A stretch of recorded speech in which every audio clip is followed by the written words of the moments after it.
Yeah, that was done last, it was prior to Panorama, I know that. Councillor Oliver, nothing this evening. Councillor Sonnenberg? Thank you, Mr. Mayor. Who of us hasn't received complaints from the public about our snow removal program? You know, either the snowplow doesn't go enough, or he goes too often, he's just plowing sparks.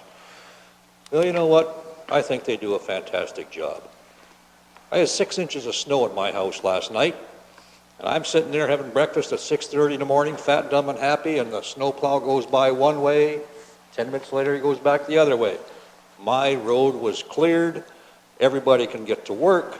School buses can get to school.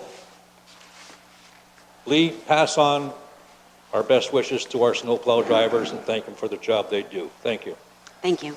Thank you. And on that topic, Councillor Sonnenberg, I agree with you. And I have even this morning got complaints. I come to the conclusion people hate snow. They just hate it. They don't like to shovel it. They don't like to walk in it. They don't like to jump over the curbs. And I just say to people, be patient. You know, it's like the old expression, we only have two hands.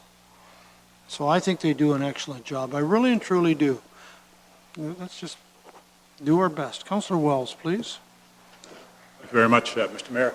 I've come to the conclusion that not that people hate snow, I come to the conclusion that people love to complain. Mr. Mayor, I am not going to complain, however, but I do want to say that I think I was sitting in my house, I think it was yesterday, very comfortably reading I think it was the Simcoe Reformer, and I see that Port Dover is going to expand again, and that we are, according to the Simcoe Reformer, going to get 2 new large complexes up there, 60 unit each, if I think I read it correctly. And Mr. Baird will comment on that, but when he's commenting on that, could he give us an update as to what is the status of the future Port Dover Medical Center? Do we have any idea what's happening there? Thank you, Mr. Mayor. Maybe to answer the questions in your order, Councillor Wells. Yes, you're correct.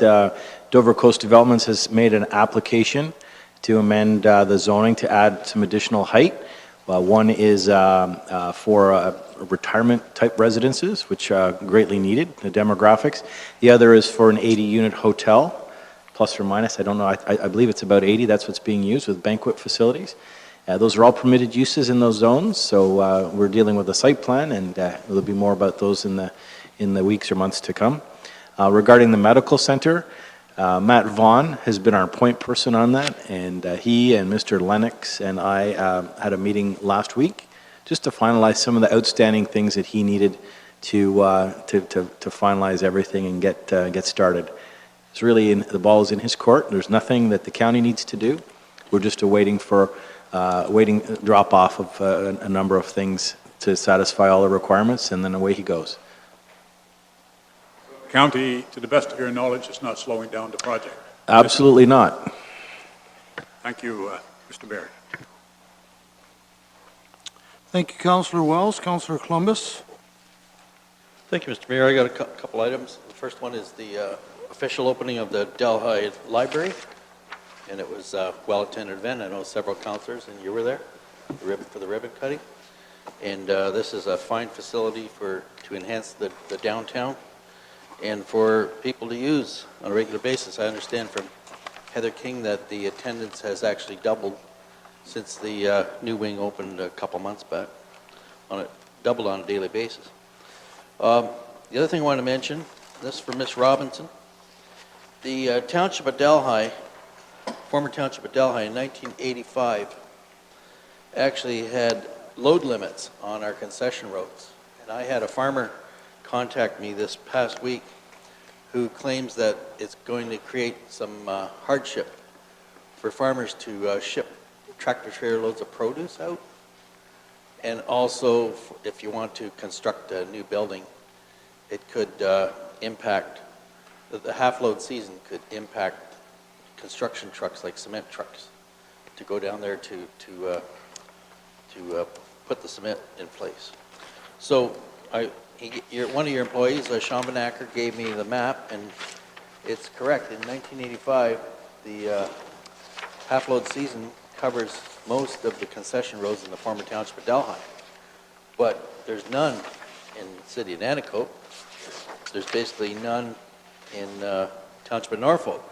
So it's just the former township of Delhi that's unique. And can we get this updated, or what do we have to do so that it doesn't impact, so we have one harmonized regulation across the county, so it does not impact some of these issues facing the farming community? Through the mayor to council, there's a whole variety of things that go into that. That came to my attention last year, and we're actually already working on a consolidated bylaw. The existing consolidated bylaw took all the existing bylaws and squished them together without actually evaluating them. So we're absolutely going to be doing a complete countywide update similar to what we're doing. I think we've spoken here before about the speeding. That's the speed zone or the speed limit bylaw. That's coming forward either at the end of February or the beginning of March. We have that just about finished drafting now to bring that forward to make it some consistency. That's the next one on the list to go through to do that.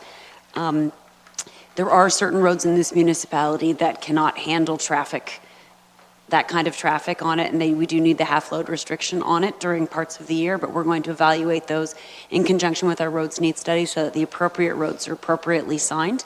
The reason for half-loads is because the impact of those vehicles with those weights when the frost is coming out of the ground can do some significant damage to our existing road bases, and as you know, we don't have enough infrastructure to fix what we have. We don't need traffic making our situations even worse, so staff are already working on that for you.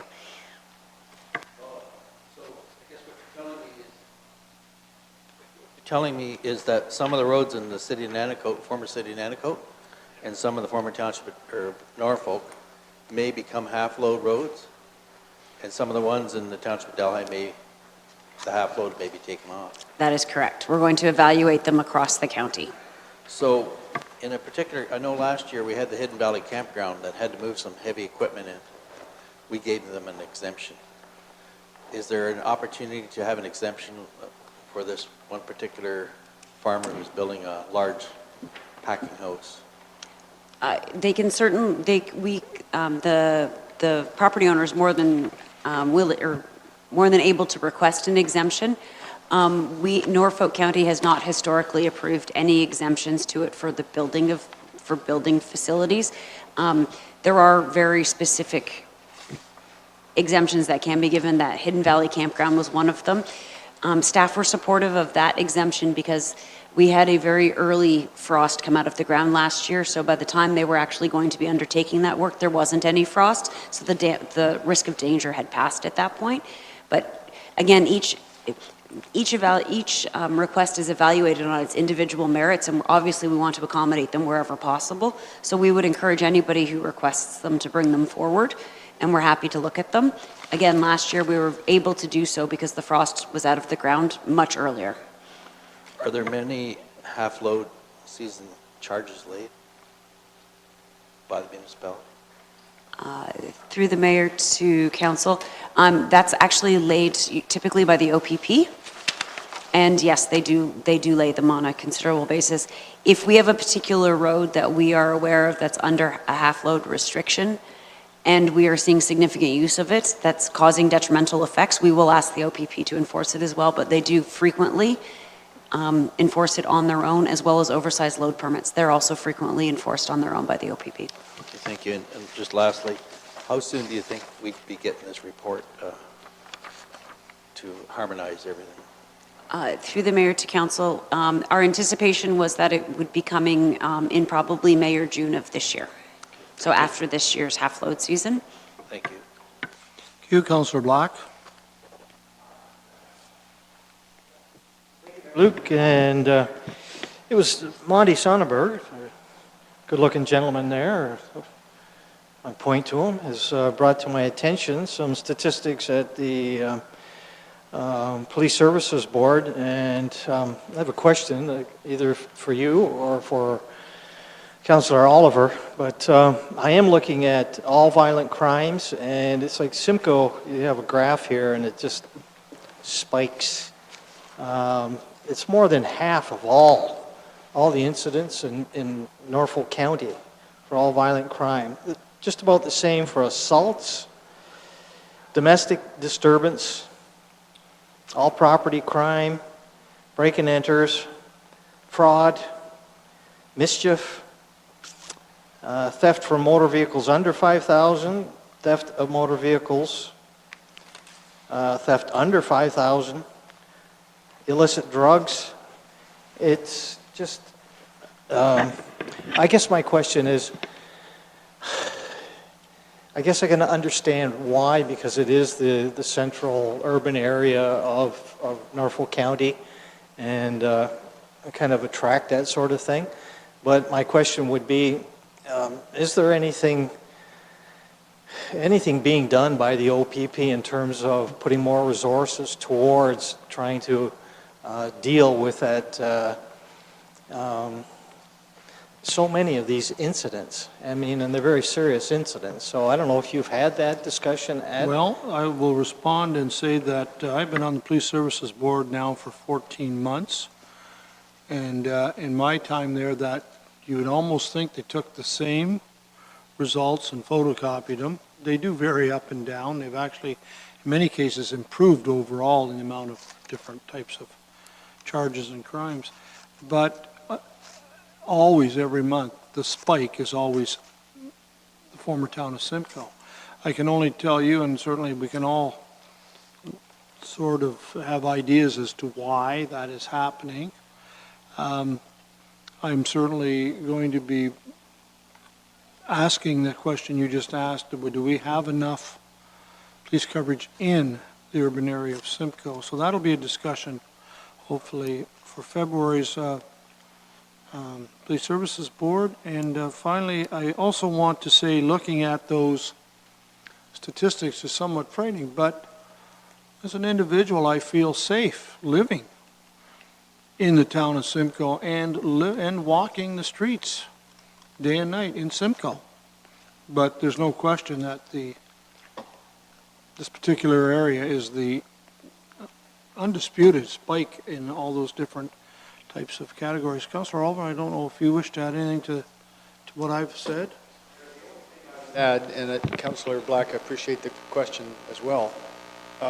One thing that I know has been done over the past couple of years in direct response to, I think, particularly domestic assaults and other violent crimes, and mental health calls, was the establishment of what's called the situation table. And I think Council is aware of that. It's an informal gathering of various agency people, including the OPP, that meet regularly. They proactively, if you like, address potential situations where there are going to be domestic violence problems or families within which those kinds of crimes occur or reoccur. So that is just one example. It has had some success, but obviously those stats are still bad. And the only thing I can say as well is that what the board does is try and follow the trend. So if we're even seeing minor improvements on a month-to-month or certainly season-to-season or year-to-year basis of crime levels in Simcoe, at least we're trending in the right direction. But I agree with the mayor. We'll raise it based on this question and see if we can get some response. I appreciate you asking that question, whether or not we have enough resources. I thank you for that. Councillor Height? Thank you, Mayor Luke. I've been receiving some calls in my area as well that people were looking for more of a police presence in town. I know we've had a rash of break-ins over the last fall. Long Point, there was in Port Rowan, 13 break-ins in 1 week or something like that, and St. Williams got hit, Long Point got hit, Port Rowan got hit. We now have a cottage watch started up in Long Point. The St. Williams one's moving ahead. Port Rowan, that'll be in the next few weeks. There's a problem, and the people feel that there isn't enough police presence down there. And I had some very long phone calls with some constituents of mine. They were very upset that they don't see a cop car very often in town, and definitely not for very long. They say the criminals, it's their Walmart. Shopping opens at 11 p.m. because all the police are in Simcoe, and it takes them half an hour to get down to my area. Now, I do know from the time I spent in Simcoe that as a child or as a young guy, that street beat cops keep crime down. I've been on council for 3 years. I haven't seen any walk the beat anytime I've been in town. I don't know if they do. We have a street crime unit, That I know, but I've never seen one since I've been around. Councillor Oliver, then Black. Comment on that, Mr. Mayor, and to Councillor Height. One of the things the police board gets a monthly report on is the number of hours of foot patrol and the number of hours, and in various communities, including the seasonal residential community or resort communities. So obviously they're not doing too much foot patrol in January, February, because the cottages are all closed up, although they still do patrol there in the cruisers. But we do get a monthly report on time spent in various parts of the county and foot patrols. So I can assure you, I think, that they are happening. They may not be at times when you're there to see it, but don't forget, like with all of us, it's a spot in time when you're looking, and there's 23.75 other hours of every day that they may be there. So we do monitor that as a board. I can assure you of that. Councillor Black, did you have something further Just on this? looking at the statistics, sorry, but yeah, the break and enter, Councillor raised, there's 55 in Simcoe. In Port Rowan, there's 5, but there's 7 in Long Point, 8 in Turkey Point. It's just the spikes are out of sight, you know, the differences between. So I don't know, it's a matter of resources, I guess. Thank you. Councillor Geisens, other business, please. It's getting back to the OPP. We've had a couple of break-ins as well in Cortland and everything like that, and some people are asking me, how many police are actually in the area? And I'm talking about Ward 1, Ward 2, and I don't know how many are there during the day and how many are there in the evening. Can anybody tell us that? Because they say they never see a policeman. So theoretically, I told them I would ask that question. Thank you. Well, I think that's something that we can certainly discuss and bring that information back. I do know there are officers assigned on their 12-hour shifts to each zone. I believe there's a cruiser. Councillor Oliver, do you have any information on that? From this, the last monthly report, and I'm just going to cite foot patrol. I can't do cruiser hours, Councillor, but for example, over the course of 2017, 210 hours of foot patrol were assigned in Langton. That's the only one that I have a stat for. I don't have one for the Norfolk Mall area, so that would be Norfolk West, I guess. But so again, that is something that is tracked. If we don't get a report for Cortland, and I'm not seeing one as I scan across, maybe that is something we can at least ask about. But I can tell you in Langton, Port Rowan, all of these other communities, they do track that for us. Yeah, we can ask that. Yes. I think we should all move to Langton because I'm looking at the break and enters here and there's 0. Yes. No, I know that some of the communities, there's hardly ever any incidences, but you don't know. I have 4 items. I'll be quick as usual. First of all, reminder that tomorrow morning in Victoria is our 2018 annual economic development seminar, symposium, you call it. I've attended 2 or 3 now, I think 2. I'll be there tomorrow. I know some of you will be there, and they are just outstanding. Mr. Baird, your staff really puts on and does this county proud, and there are elected officials and others from outside the county that come. That's in Victoria tomorrow. I know it starts at 8:30, but the doors are open 7:30. I attended on behalf of council on Saturday morning the AGM of the Norfolk Agricultural Society. I call them Fair Board, but just to report, extremely well attended.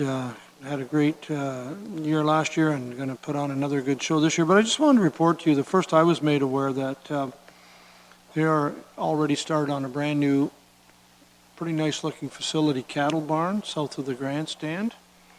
Going to replace the old one in a brand new state of the art, and the Race Foundation has contributed, and they're on to a fundraiser there as well.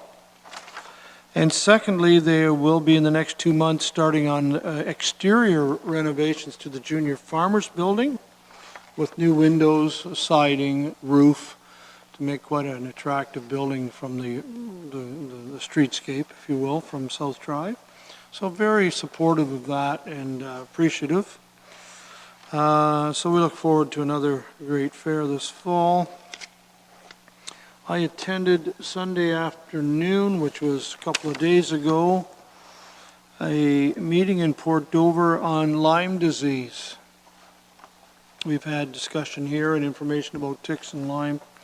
This was a meeting that takes place every month, spearheaded by Dave and Monica Scott. I got it right, okay. It was very interesting listening to people and their concerns that have contacted Lyme disease, not just locally, but people from outside were there, well attended. I didn't copy this letter, but Mr. Scott circulated a letter from the Minister of Health and Long-Term Care, Dr. Eric Hosson, no stranger to us. Just two things I want to point out here.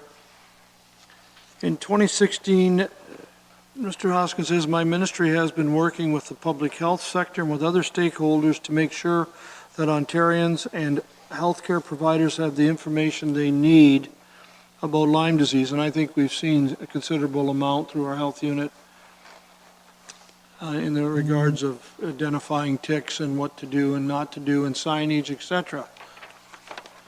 And the last thing I want to point out here is that Dr. Hoskins continues by saying, we will follow up this work by engaging the medical community to ensure that you have access to the most up-to-date information on hand, as well as explore research and diagnosis in order to combat this disease and to improve the care, treatment, and support of Ontarians with Lyme disease and other tick-borne illnesses. The frustration of people is getting a proper diagnosis and follow-up treatment. Many have to go south of the border and to the west coast.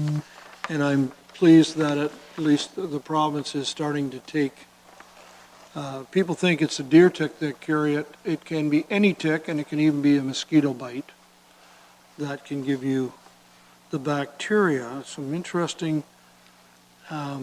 stories from these individuals and some pretty tough things to listen to. Also, we're informed that a family that had a member in the family die from a tick bite and had Lyme's disease has contributed $1.4 million recently to the University of Guelph to do research on the disease, and that is another good step, I think.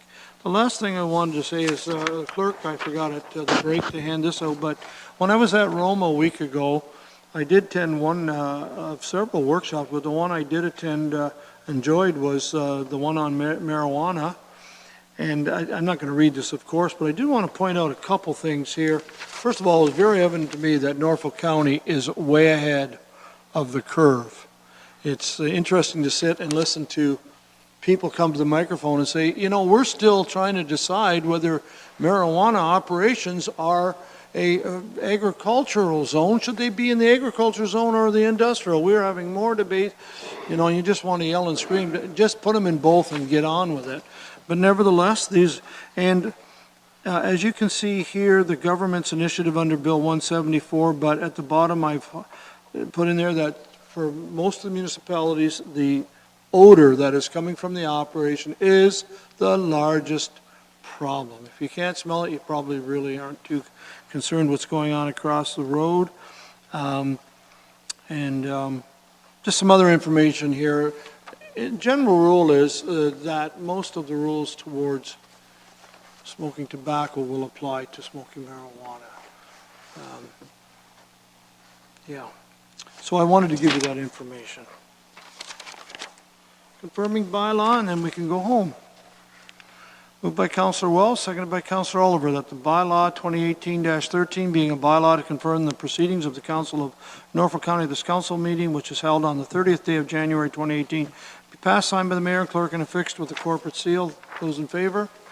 We are adjourned, and thank you, everyone, for your work this evening.